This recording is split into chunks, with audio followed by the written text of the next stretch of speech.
Crime के किस्से में आप सबका स्वागत है। सोनीपत में एक परिवार अपनी बेटी को हायर स्टडी के लिए, उसके अच्छे भविष्य के लिए उसे कनाडा भेजता है, उसे पढ़ने के लिए। लेकिन बेटी वहां से गायब हो जाती है और गायब भी इस तरीके से होती है कि कई महीने बाद इसकी खबर माता पिता को लगती है और जब ये बात पुलिस तक पहुंचती है तो पुलिस को भी काफी समय लग जाता है उस बच्ची को ढूंढने में।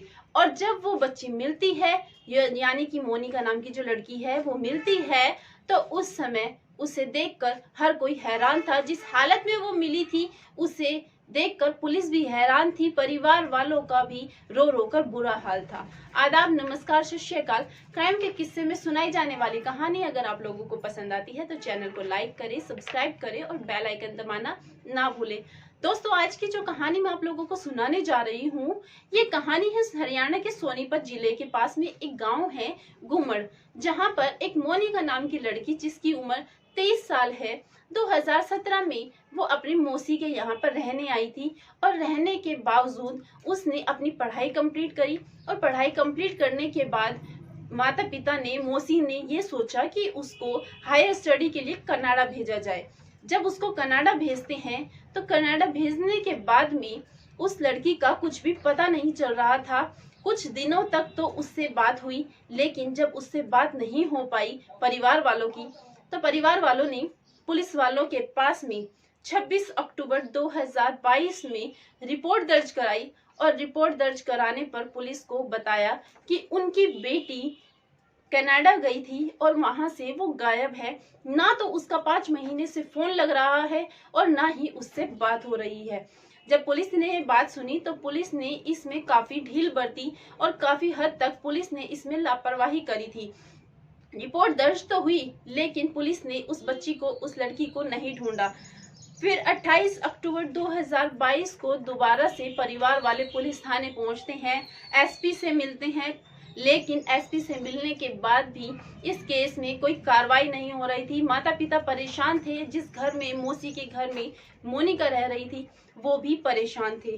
जिसके बाद 16 नवंबर 2022 में परिवार वाले दोबारा से थाने पहुंचते हैं और थाने पहुंचने के बाद में वो पुलिस वालों को बताते हैं कि उनकी जो बेटी है मोनिका, उनसे उनकी आखिरी बार जब बात हुई तो वो बात हुई थी जून 2022 में। और मौसी के बेटे ने बहन से बात की थी। लेकिन एक अजीब बात हुई थी, जब मौसी का बेटा मोनिका से बात कर रहा था तो उस समय हमारे यहाँ पर गर्मी थी और गर्मी होने के कारण हमारे यहाँ ये आम बात थी कि पंखा चलना। लेकिन उस समय कनाडा में काफी ज्यादा ठंड थी और वहां से जब मेरा बेटा बात कर रहा था तो वहां से फोन पर पंखा चलने की आवाज आ रही थी। मौसी के बेटे ने जब पंखा चलने की आवाज सुनी तो मोनिका से इस बात के बारे में पूछा भी, लेकिन तुरंत ही मोनिका ने फोन को काट दिया और मौसी के बेटे का जो नंबर था वो ब्लैक लिस्ट में डाल दिया। और जिसके बाद दोबारा मोनिका से किसी की भी बात नहीं हुई। पुलिस ने जब ये बात सुनी तब भी पुलिस ने सिर्फ सुनील के खिलाफ अपहरण के केस दर्ज किया, लेकिन कोई भी कार्रवाई नहीं हुई और ना ही सुनील को गिरफ्तार किया गया।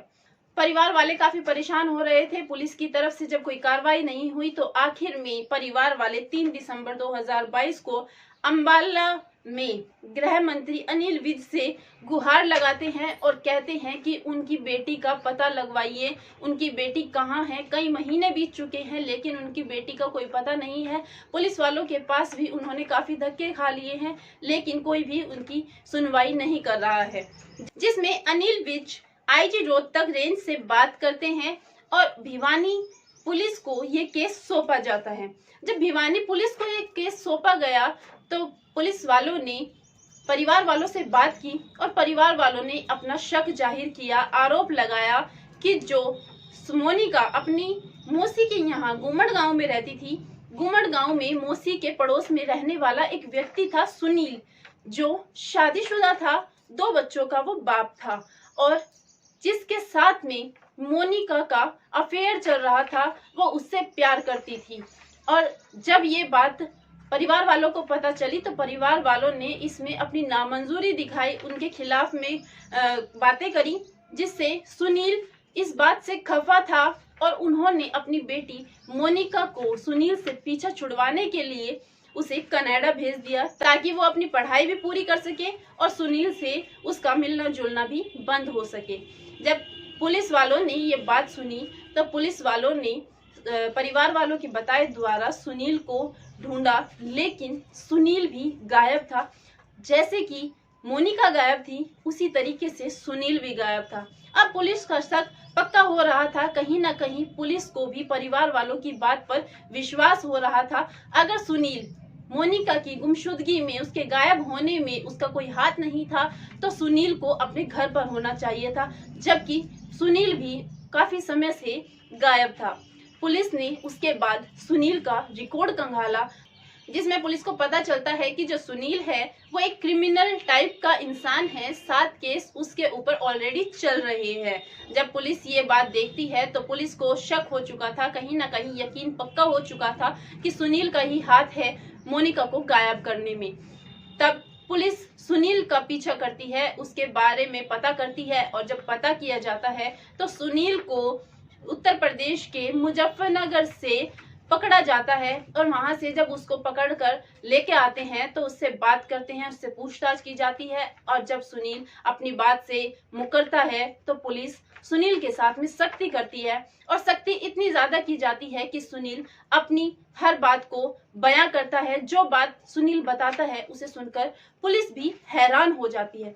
दरअसल सुनील बताता है कि कई साल से उसका मोनिका के साथ में अफेयर था, वो उससे प्यार करता था और वो चाहता था कि वो उससे शादी करे, लेकिन परिवार वाले उस बात से राजी नहीं थे, जिसके कारण वो उनके परिवार से खफा था।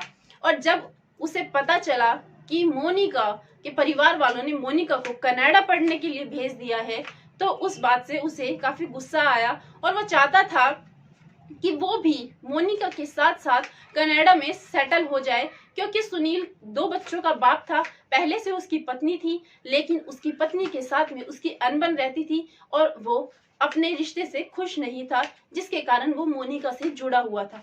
अब सुनील ये चाहता था कि उसको कनाडा में पीआर मिल जाए और वहां पर वो मोनिका के साथ में सेटल हो जाए, लेकिन जब उसको लगा कि ये बात नहीं बनेगी तो उसने 5 जनवरी को मोनिका कनाडा गई और 17 दिन बाद मतलब 22 जनवरी को सुनील के कहने पर मोनिका दोबारा से अपने गांव आती है, अपनी मौसी के घर घूमड़, और सुनील के साथ में वो बात करती है। और 29 जनवरी को सुनील मोनिका को लेकर गाजियाबाद आता है और गाजियाबाद में एक आर्य समाज मंदिर में वो मोनिका के साथ में शादी करता है।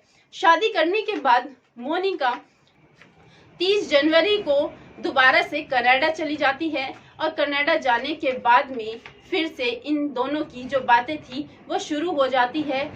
अप्रैल में फिर से मोनिका को सुनील अपने पास बुलाता है और जिसमें मोनिका सुनील के कहने पर उसके गांव में आती है, गुम्मड़ गांव में, और जब वो आती है तो उसके बाद वो कनाडा वापस नहीं जाती। सुनील ने बताया कि जब मोनिका उसके पास आई तो वो मोनिका के साथ में किराए के मकान में रहा और उसने कई जगह अपने मकान बदले।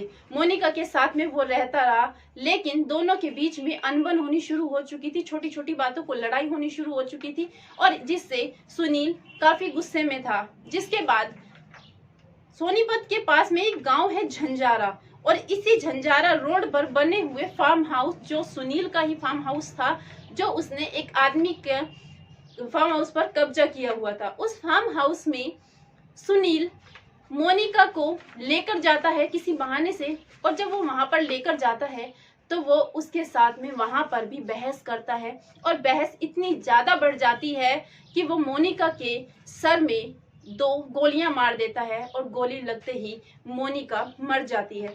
मरने के बाद उसे समझ नहीं आया कि वह वो उसकी लाश को कहां पर ठिकाने लगाए। तब उसने अपने उस घर में मोनिका की लाश को छुपाया उस फार्म हाउस में, और जिसके बाद उसने उस फार्म हाउस में मोनिका की लाश को छुपाने का सोचा, लेकिन उस फार्म हाउस में उसने सोचा था कि एक गड्ढा खोदूं, जो कि उसमें वो असफल हो जाता है और वो एक बहाना बनाता है जिसमें कुछ मजदूरों को बुलाता है और मजदूरों को बुलाने के बाद कहता है कि उसे एक सेप्टिक टैंक बनवाना है, जिसके लिए उसे एक गहरा गड्ढा खुदवाना है। मजदूर आते हैं, गड्ढा खोदते हैं। शाम होने पर वो मजदूर अपने घर चले जाते हैं। आज सुनील मोनिका की लाश को उस गड्ढे में डालता है और गड्ढे में डालने के बाद 3 फुट उसे भर देता है। उस जमीन को वो फिर से ऐसा कर देता है ताकि किसी को महसूस ना हो कि वहां पर खुदाई हुई थी या किसी की लाश को दबाया गया था। वहां पर वो ऊपर से घास को भी लगा देता है ताकि किसी का शक ही ना जाए। जब वो वहां से उस लाश को दबा कर निकलता है तो उसे लगता है कि अब वो नहीं पकड़ा जाएगा। पुलिस को जब सुनील ये बात बताता है तो पुलिस भी हैरान थी और जिसके बाद पुलिस उस फार्म हाउस पर पहुंचती है और फार्म हाउस पर पहुंचने के बाद में पुलिस उस जगह पर जहां पर मोनिका की लाश को दफन किया गया था वहां पर गड्ढा खुदवाती है। और जिस समय ये गड्ढा खुदवाया गया अप्रैल महीने में, तो उस लाश का कंकाल बन चुका था और कंकाल को पहचानना किसी के लिए भी नामुमकिन था। पुलिस उस कंकाल को डीएनए के लिए भिजवाती है। डीएनए में पता चल जाएगा कि वो कंकाल मोनिका का ही है। दोस्तों, हम प्यार में इतने अंधे हो जाते हैं कि हमें समझ नहीं आता हमारे परिवार वाले हमारे लिए अच्छा सोच रहे हैं या हमारे लिए बुरा सोच रहे हैं। हमें अपने परिवार की बातों पर ध्यान देना चाहिए, ना कि किसी दूसरे इंसान की बातों पर ध्यान देना चाहिए। अगर मोनिका अपने परिवार वालों की बात सुनती और वो कनाडा में सेटल होती तो आगे जाकर उसका फ्यूचर एक ब्राइट फ्यूचर होता, लेकिन उसने सुनील के झांसे में आने के बाद उस शादीशुदा व्यक्ति के प्यार में फंसकर मोनिका ने अपनी जान से हाथ धो दिया। दोस्तों, इस पूरे घटनाक्रम को सुनाने का उद्देश्य आप लोगों को परेशान करना नहीं था, आप लोगों को दुखी करना नहीं था, बल्कि देश की सच्चाइयों से अवगत कराना था। आप जहां भी रहे खुश रहे, सुरक्षित रहे। जय हिंद, जय भारत।